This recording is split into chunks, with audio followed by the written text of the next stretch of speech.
नमस्कार साथियों, उम्मीद करता हूं आप सब बहुत अच्छे होंगे। 24 जुलाई का दिन है और एक बार फिर से मैं आपकी daily dose of current affair लेकर यहां पर हाजिर हूं। उम्मीद यही करता हूं हर रोज आप बहुत कुछ नया पिक कर रहे हो, बहुत सारी चीजों को अंडरस्टैंड करके आगे बढ़ रहे हो। That is the main idea of bringing these current affairs on regular basis for you. Make sure आप इसको अपनी लाइक वीडियोस में जरूर ऐड कर ले सो दैट आप बाद में भी इनको रिवाइज कर पाए। हर रोज piece by piece, step by step हम आगे बढ़ते जा रहे हैं एंड आई एम श्योर इसी से आपकी जो क्लैरिटी है वो और ज्यादा इनहांस होती चली जाती है। Would like to tell you कि आकाश देव टेक्स्ट बुक को जरूर ज्वाइन कर ले for all the important PDFs जो मैं यहां पे प्रोवाइड करता हूं, सो दैट आप रिवीजन जो है उसको इफेक्टिव तरीके से कर पाए। End of course without any doubt यही छोटी छोटी चीजें हैं जो आपको बाकियों से अलग करती हैं, बाकियों से आगे लेकर जाती हैं। कल मैंने एक सिंपल सा क्वेश्चन पूछा था एंड क्वेश्चन वाज कि कौन सी सबमरीन को हमने म्यांमार को गिफ्ट किया था 2020 में। तो साल 2020 था, वही कोविड का साल था।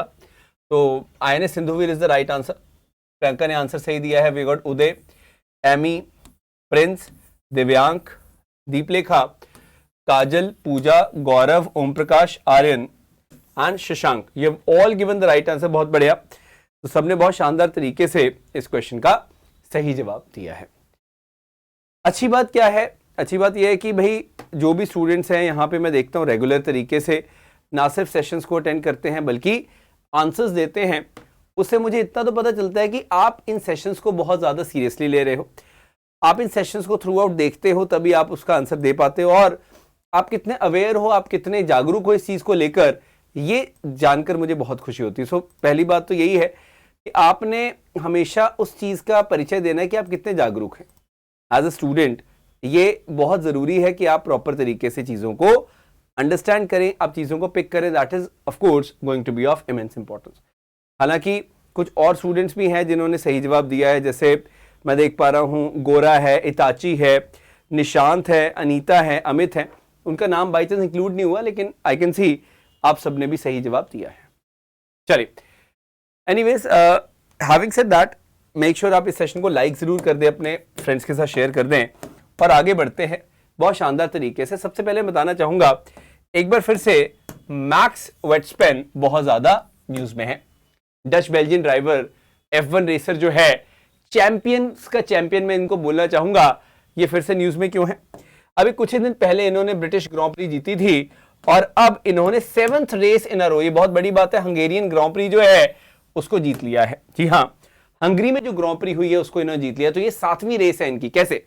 इसको ध्यान से देखें आप। सबसे पहले अगर मैं देखता हूं, बहरीन की इन्होंने जीती थी, उसके बाद सऊदी अरेबिया की पेरेज ने जीत ली, हालांकि ये भी रेडबुल के ड्राइवर है। ऑस्ट्रेलिया की मैक्स ने जीती, उसके बाद अजरबैजान की पेरेज जीत गए। लेकिन उसके बाद आप देखो Miami, Monaco, Spain, Canada, Austria, UK, ये सब इन्होंने जीती और उसके बाद ये 6 जीतने के बाद 7वीं आपके सामने है।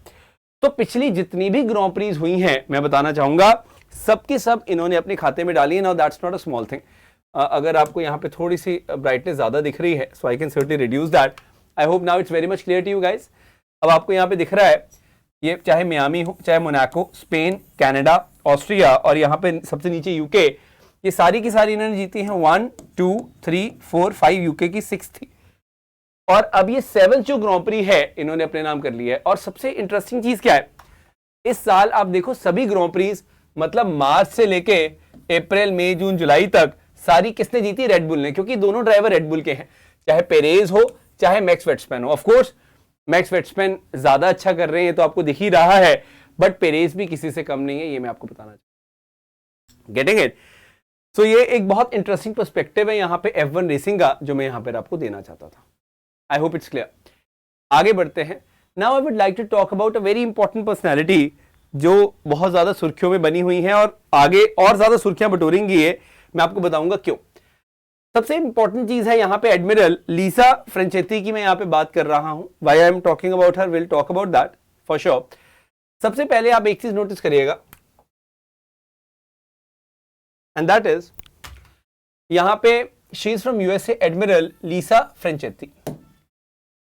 अब यहाँ पे सबसे पहले आप ये समझो, यूएस में we have got chief of naval operations होता है। So initially she is basically the vice chief of naval operation, लेकिन अब जो माइकल एम गिल्डले है, जो कि चीफ ऑफ नेवल ऑपरेशंस हैं, उनको रिप्लेस करने वाली हैं। ये बहुत बड़ी बात है बिकॉज प्रेसिडेंट जो बाइडेन ने बोल दिया। So this is basically historic. US is going to get first women as top naval officer. ये एक बहुत बड़ी बात है। तो सीएनओ बनना कोई छोटी बात नहीं होती है। सीएनओ मतलब होता है चीफ ऑफ नेवल ऑपरेशंस। तो एडमिरल लीसा फ्रेंचेत्ती बहुत न्यूज में थी, ऐसा आपको क्वेश्चन आएगा। वो कहां से बिलोंग करती है? She is from US navy and chief of naval operation अब बना दी गई है प्रेसिडेंट ऑफ यूएसए के द्वारा। पहली बार कोई महिला इस पद को संभालेगी, पहली बात तो ये है। दूसरी बात, for the first time a female is going to be on joint chief of staff. अब जॉइंट चीफ्स ऑफ स्टाफ मतलब क्या होता है? एक बहुत स्मॉल बॉडी है जहां पे अलग अलग arm forces, army, navy, air force जो यूएस के वो लोग होते हैं, वहां पे पहली बार कोई महिला आने वाली है। ये आप देखिएगा because chief of naval operations बहुत बड़ी पोस्ट होती है यूएस में और वो इनको मिलने वाली। So that actually is a big thing. Person in news है इंटरनेशनल लेवल पे, प्लीज इसको ध्यान से देखिएगा। आगे बढ़ते हैं। जब मैं आगे बढ़ता हूं तो चिराग शेट्टी और सात्विक बहुत न्यूज में है क्योंकि इन्होंने Korea open super 500 badminton tournament जो है इसको अपने नाम कर लिया है। एक छोटा सा सवाल है मेरे पास आपके लिए। यहां पर मुस्कुराते हुए एक व्यक्ति हैं, मुझे बस आपने ये बताना है इनका नाम क्या है। What is the name of this person? He is a legendary person, no doubt about that. ये तो चलो दोनों प्लेयर्स हैं जिन्होंने मेडल जीता, गोल्ड मेडल जीता, लेकिन ये जो बीच में मुस्कुरा रहे हैं व्यक्ति, ये क्या नाम है इनका और क्या काम है इनका? ये अगर आप कमेंट करके बता दें तो देखते हैं कि क्या अवेयरनेस लेवल है आपका। सिंपल सा क्वेश्चन है। आज थोड़ा सा क्वेश्चन अलग है but this is the question for the day. तो आप ये नोटिस करिएगा, ये जो अभी मतलब साउथ कोरिया में टूर्नामेंट हो रहा है, इसमें वी हैव गॉट सात्विक और चिराग। इन्होंने मेंस डबल में गोल्ड मेडल जीता है, मतलब इन्होंने जीता है, इसको अपने नाम किया, तो बहुत बड़ी बात है। कोरियन ओपन की मैं यहाँ बात कर रहा हूँ, अभी कल ही इसका रिजल्ट आया है। This is the latest from the, बहुत इंपॉर्टेंट है हमारे लिए। तो सवाल कैसा आता है? सवाल आता है कि चिराग शेट्टी और सात्विक जो रेड्डी हैं वो किस स्पोर्ट्स के साथ जुड़े हुए हैं। तो आपको ये बात पता होनी चाहिए कि ये स्पोर्ट्स जो है इनका बैडमिंटन है। Simple and straight forward. अब क्योंकि स्पोर्ट्स की बात चल रही है तो मैं बात करना चाहूंगा एक स्पोर्ट्समैन की, स्पोर्ट्स पर्सन की। इनका नाम है शुभांकर शर्मा, बहुत न्यूज में है। कल एक तरह से हेडलाइन ही थी ये, मतलब आज की हेडलाइन बनेगी, कल पूरा दिन ये छाए हुए थे कि stage in the top 10 at the open. मेरा सवाल यह है कि ओपन क्या होता है? ये द ओपन जो है ये एक टूर्नामेंट है, लेकिन किस चीज का टूर्नामेंट है? That's a very important thing. सबसे पहले बताना चाहूंगा गोल्फ का एक इंटरनेशनल टूर्नामेंट है। दूसरी बात बताना चाहूंगा कि ये जो टूर्नामेंट है basically it is the oldest golf tournament which we have in the world. जी हाँ, 1860 में स्टार्ट हुआ था और ये अभी तक चल रहा है। तो ये दुनिया का सबसे पुराना गोल्फ टूर्नामेंट है। पहले तो आपके स्टैटिक जीके के लिए क्वेश्चन बनता है कि दुनिया का सबसे पुराना गोल्फ टूर्नामेंट कहां पे होता है? तो यूके में होता है, ब्रिटेन में होता है। 1860 से हो, तो इसको ओपन चैंपियनशिप भी बोल देते हैं, द ओपन भी बोल देते हैं, ब्रिटिश ओपन भी बोल देते हैं, एक ही बात है। तो यहां पे हमने क्या देखा? शुभांकर शर्मा पहली बार कोई हुआ कि इंडियन टॉप 10 में इसमें आया है इस तरह से, ये बहुत बड़ी बात है। और एक चीज आप याद रखेगा कि we have to be very clear कि ये अभी यहाँ पे जो इंग्लैंड का लिवरपूल गोल्फ क्लब है वहां पे हो रहा है। This is the person Shubhankar Sharma. सवाल क्या आएगा आपको? सवाल आएगा कि जो शुभांकर शर्मा जो है वो किस स्पोर्ट्स के साथ एसोसिएटेड है। You should know about this. अब सिंस मैंने द ओपन की बात की तो मैं आपको बस एक बार ब्रीफ में बताना चाहता हूं। जैसे ग्रैंड स्लैम्स होते हैं 4, टेनिस के ग्रैंड स्लैम्स होते हैं, उसी प्रकार से गोल्फ के भी 4 मेजर टूर्नामेंट्स होते हैं पूरे साल में। ये मैं आपको बताना चाहूंगा। 3 तो यूएस में होते हैं, जैसे मास्टर्स टूर्नामेंट यूएसए में हो गया, पीजीए चैंपियनशिप यूएसए में होती है, US open of course USA में होगा, लेकिन द ओपन चैंपियनशिप जो सबसे पुराना है ये होता है यूके में। तो I am just telling you this thing, मतलब एफकेट पॉइंट ऑफ व्यू से क्वेश्चन बहुत आते हैं कि भाई बताओ ये टूर्नामेंट कहां पे होता है, इस तरह से जो क्वेश्चंस आते हैं, तो आपको उसके लिए थोड़ा सा एक आइडिया मैं दे रहा हूं। I hope you have got this point. तो मैं जानबूझ बिकॉज द ओपन बहुत न्यूज में था तो मुझे लगा मैं आपको ये बता दूं कि द ओपन को छोड़ के बाकी सारे मेजर टूर्नामेंट जो है वो कहां होते हैं? यूएसए में होते हैं। सिर्फ द ओपन चैंपियनशिप जो है ये जुलाई के महीने में आपको ब्रिटेन में, यूनाइटेड किंगडम में होता हुआ दिखेगा। क्लियर? तो आप यहां देख सकते हैं ब्रायन हारमन, जो of course is a great player from US. तो यहाँ पे आप देख सकते हैं 10th में शुभांकर शर्मा। तो ये मतलब सारे के सारे प्लेयर्स बहुत ही लेजेंडरी प्लेयर्स है। Let me tell you this thing. और द ओपन को छोटा मोटा टूर्नामेंट नहीं, it's like a grand slam. जैसे यूएस ओपन होता है, रोलैंड गैरो होता है, ऑस्ट्रेलियन ओपन होता है, विंबलडन, वैसे ही ये है। तो आप ये मान के चलो जैसे विंबलडन टेनिस में वैसे द ओपन गोल्फ में है। So this is not a joke. So ये मैं आपको थोड़ा कंटेक्स्ट क्लियर कर रहा हूँ। अच्छा, अब स्पोर्ट्स की बात चली तो मैं थोड़ा सा टेनिस के बारे में बता दूं आपको। यहाँ पे ये कौन है? सुमित नागल है। ग्रेट प्लेयर सुमित नागल, ठीक है। सुमित नागल बहुत न्यूज में है, क्यों?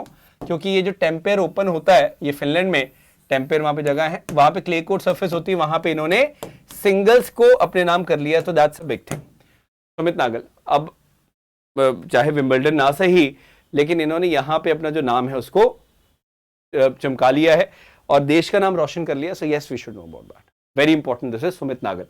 किसके साथ एसोसिएट करते हैं? टेनिस के साथ एसोसिएट करते हैं। नेशनल कंपनी लॉ ट्रिब्यूनल आपने सुना होगा, हमने कई बार इसकी चर्चा की है। एनसीएलटी ने क्या किया ये मैं आपको बताना चाहूंगा।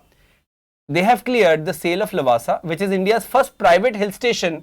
ये डार्विन प्लेटफॉर्म इंफ्रास्ट्रक्चर जो है उनको 1800 करोड़ की सेल अप्रूवल मिल गई है। मैं इसके बारे में आपको बस इतना बताना चाहूंगा। देखिए, ये लवासा हिल स्टेशन जो है, ये जो मुल्शी वैली है वेस्टर्न घाट्स में, पुणे के पास, मतलब महाराष्ट्र में, तो ये आ सकता है आपको क्वेश्चन कि भाई मुल्शी वैली बहुत न्यूज में थी, कहां पे है? महाराष्ट्र में, वेस्टर्न घाट्स पे है।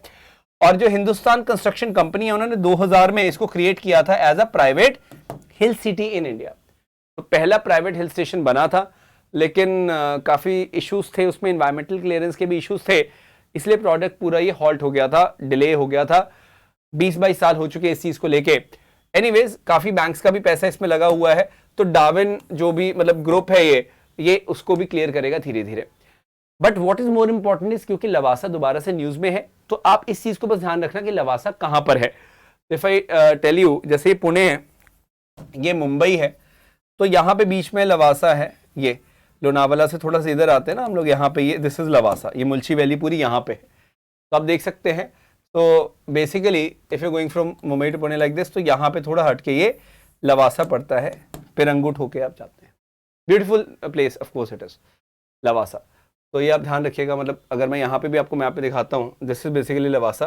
तो पुणे से आप 60 से 70 किलोमीटर दूर देख सकते हैं। इफ दिस इज पुणे, तो आप ये पिरंगुट होके मुथे होके यहाँ पे जाते हैं। तो I am just telling you कि लवासा कहां पर है। Lavasa is in Maharashtra, Mulshi valley, जो कि वेस्टर्न घाट्स में। वेस्टर्न घाट्स की ब्यूटी तो वैसे भी किसी से छुपी हुई नहीं है, बहुत ग्रीन एरिया है, तो आपको वैसे भी पता चल गया होगा। क्लियर? अब एक समिट की है मैं बात करना चाहता हूं। समिट बहुत इंपॉर्टेंट होने वाली है। Summit which is the helicopter and small aircraft summit, जो कि 25 जुलाई को खुजराहो यानी कि एमपी में ऑर्गेनाइज की जाएगी। तो मतलब कल इसको ऑर्गेनाइज किया जा रहा है। इसकी थीम है reaching the last mile regional connectivity through helicopters and small aircraft. देखिए, बहुत जगहें ऐसी है जहां पे आप ऑफ कोर्स नहीं बना सकते हो एयरपोर्ट, वहां पे हेलीकॉप्टर बहुत काम आते हैं। कहते हैं get your rotor blade spinning and mark your calendar. तो ये एक बहुत शानदार कॉन्फ्रेंस है। सबसे अच्छी बात क्या है, यहाँ पे जो उड़ान स्कीम है, उड़े देश का आम नागरिक, उसको यहाँ पे प्रमोट किया जाएगा। हेलीकॉप्टर को एक तरह से बताया जाएगा कि अनइंटरप्टेड सर्विस प्रोवाइड कर सकते हैं। जहां पे इंफ्रास्ट्रक्चर डेवलपमेंट कम है, वहां पे भी हेलीकॉप्टर चलते हैं। तो बस आपने ये बात याद रखना है कि जो हेलीकॉप्टर एयरक्राफ्ट समिट है वो खुजराहो में हुई। पहली बात, इसकी थीम क्या है? Reaching the last mile regional connectivity through helicopters and small aircraft. ये आपको थोड़ा सा याद यहां पर रखना है, सिंपल पॉइंट है। एनीवेज, जस्टिस आलोक अरादे बहुत न्यूज में है, because he is now the chief justice of Telangana high court. तो जस्ट पर्सन इन न्यूज है, मैंने आपको बता दिया बिकॉज कल इनका काफी न्यूज था, तो इसलिए मैंने आपको बताया। देखिए, कभी भी कोई चीफ जस्टिस जज हाई कोर्ट के हैं, उनको अपॉइंट कौन करता है? प्रेसिडेंट साहब करते हैं, of course president of India appoint करेंगे। और इनको ओथ कौन दिलवाएगा? Of course governor of that particular state. तो आपको ये पता होनी चाहिए कि इनकी appointment is done by the president of India and इनकी जो ओथ होती है that is given by the governor of that particular state. जो राज्यपाल है उस स्टेट के, वो दिलवाते हैं। तो ये कुछ कुछ चीजें आपको पता होनी चाहिए, क्योंकि हाई कोर्ट के जज और चीफ जस्टिस लेके बहुत कंफ्यूजन होता है, तो मैंने आपको बता दिया। ऑनरेबल प्राइम मिनिस्टर जो है वो 27-28 तारीख को गुजरात जा रहे हैं। वाई? क्योंकि ये एक ग्रीनफील्ड एयरपोर्ट। पहली बात तो ग्रीनफील्ड एयरपोर्ट क्या होता है? देखिए, दो तरह के प्रोजेक्ट होते हैं, एक ग्रीनफील्ड होता है, एक ब्राउनफील्ड होता है। ब्राउनफील्ड है कि एग्जिस्टिंग एयरपोर्ट था, उसको हम रेनोवेट करके अच्छा बना रहे हैं। ग्रीनफील्ड होता है नए सिरे से खड़ा कर रहे हैं उसको। तो ग्रीनफील्ड एयरपोर्ट मतलब नया एयरपोर्ट बन रहा है at Hirasar, that is Rajkot, which is of course in Gujarat. तो ये आप याद रखिएगा। हीरासार एयरपोर्ट बहुत न्यूज में था, ऐसा आपको सवाल आएगा, तो वो कहां पर है? आप देखिए, यहाँ पे अगर मैं देखता हूँ, ये गुजरात है, यहाँ पे राजकोट है। You can have a look, this is Rajkot. तो आप यहाँ पे देख सकते हैं कि इंडिया में बहुत सारे एयरपोर्ट, जैसे अभी नोएडा में जेवर एयरपोर्ट बन रहा है, अलवारा एयरपोर्ट लुधियाना में अभी इंप्रूव कर रहे हैं उसको, हीरासार ये गुजरात में है। तो ऐसे करते करते मतलब जो भी एयरपोर्ट्स हैं वो थोड़े बहुत आपको आइडिया यहाँ पर होना चाहिए, this is very much important. तो उनमें से एक है हिरासार एयरपोर्ट, ये आप देख सकते हैं गुजरात में है। तो सवाल ये आएगा हिरासार एयरपोर्ट बहुत न्यूज में था, वेयर इज इट लोकेटेड, तो आप बोलोगे sir it is located in Gujarat, simple point, getting it. आगे बढ़ते हैं, एक इन्वेजन है, मतलब इन्वेसिव स्पीसी आपने सुना होगा। पहले तो आप ये देखिए, ये एक एरिया है वल्लापराई, कहां पे, तमिलनाडु और केरला के बॉर्डर पे है वल्लापराई, ये कैन यू सी दैट। तो इफ आई शो यू, इस तरह से मालूम है आप बनाता हूं मैं, तो ये आप देख सकते हैं, ये पेनिनसुला इंडिया में, ये केरला और तमिलनाडु का बॉर्डर है। नाउ इन्वेजन हुआ है किसका, लुडविगिया पेरुवियाना, अब नाम से लग रहा है पेरू का होगा, ठीक है। तो इन्वेजिव प्लांट है कुछ इस तरह का लुडविगिया पेरुवियाना, और हमने देखा एक डेकेड हो चुका है जिसने सप्रेस कर दिया एडिबल फॉरेज फॉर एलिफेंट्स, गॉर्स हो गया, बाकी हर्बीवोर्स जो हैं, और एनिमल और जो मैन एनिमल कन्फ्लिक्ट होता है वो इस एरिया में बढ़ता चला गया। अब आप देखो, आपने मतलब कोई भी एलिफेंट है, कोई भी गौर है, कोई भी हर्बीवोर है जो घास फूस खाते हैं, उनका जो फॉडर है उसके ऊपर अगर कोई और प्लांट जो है वो एकदम आ जाए जिसको ये कंज्यूम नहीं कर पाते, तो क्या होगा, इनका फॉडर छुप जाएगा उसके पीछे, हो सकता है फॉडर की ग्रोथ भी कम हो जाए। तो ये लुडविगा पेरुवियाना यही चीज कर रहा है इस एरिया में, बहुत बड़ी इंपॉर्टेंट चीज है। तो एग्जाम में आपके आ सकता है कि लुडविगा पेरुवियाना बहुत न्यूज में था, क्या है ये, तो ये एक इन्वेजिव स्पीशी है। क्या है ये, एक इन्वेजिव स्पीशी है जो क्या कर रही है, फॉडर को सप्रेस कर रही है। तो आप पहले तो ये बात अंडरस्टैंड करें कि एक एक्वाटिक वीड है जो मतलब सेंट्रल और साउथ अमेरिका की कंट्रीज से बिलोंग करता है, और ये थ्रेटन कर रहा है किसको, फॉरेजिंग एरियाज इन वल्लापराई जो कि तमिलनाडु में ऑफ कोर्स, और केरला बॉर्डर के आसपास भी ये फैल रहा है। और आप याद रखिएगा कि यहाँ पे जो वयाल्स होते हैं बेसिकली स्वैम्पी एरियाज, उसके अंदर बहुत इंपैक्ट हो रहा है इसका। नाउ प्रॉब्लम क्या है, फॉरेस्ट डिपार्टमेंट वाले ये बात कह रहे हैं कि प्रॉब्लम ये है कि बहुत सारे यहाँ पे प्राइवेट एस्टेट्स हैं, वहां पे ये उगा है, और वहां पे इसको अप्रूव करना बहुत मुश्किल इसलिए है क्योंकि अगर आप इसको सही से नहीं करोगे, अगर आप इसको ऐसे पुल ऑफ कर दोगे तो डर है कि इससे ये और ज्यादा फैल जाएगा। There is a proper process जिससे आप इसको एलिमिनेट करेंगे, ऐसे नहीं कि आपने उखाड़ दिया तो हो सकता है उससे ज्यादा स्प्रेड कर जाए, this is the biggest problem. तो ये नाम याद रखिएगा, लुडविगिया पेरुवियाना, बहुत न्यूज में है, क्या है ये आपको पता होना चाहिए, very very important. I hope you got a clear cut idea. तो बहुत अच्छे तरीके से फिर से हमने डेली करंट अफेयर में देखा क्या चीजें चल रही हैं, क्या चीजें इतनी इंपॉर्टेंट है जो एग्जाम पॉइंट ऑफ व्यू से इंपॉर्टेंट है, अदरवाइज भी इंपॉर्टेंट है, वो सारा हमने जाना। आकाश संदीप टेक्स्ट बुक को जरूर ज्वाइन कर लें आप, और आज फिर से हम लोग मिलेंगे शार्प एट 12 PM 12 बजे एक बहुत स्पेशल सेशन के साथ मैं फिर से आऊंगा आपके पास। इस सेशन को मैक्सिमम शेयर कर दें अपने फ्रेंड्स के साथ, do hit the like button अगर आपको अच्छा लगा, और जो मैंने क्वेश्चन पूछा था वो पिक्चर वाला, उसको फटाफट से कमेंट करके आंसर करें, I will be looking forward to your answers. Thank you so very much, it was great having this session like always, have a great day, Jai Hind, जय भारत।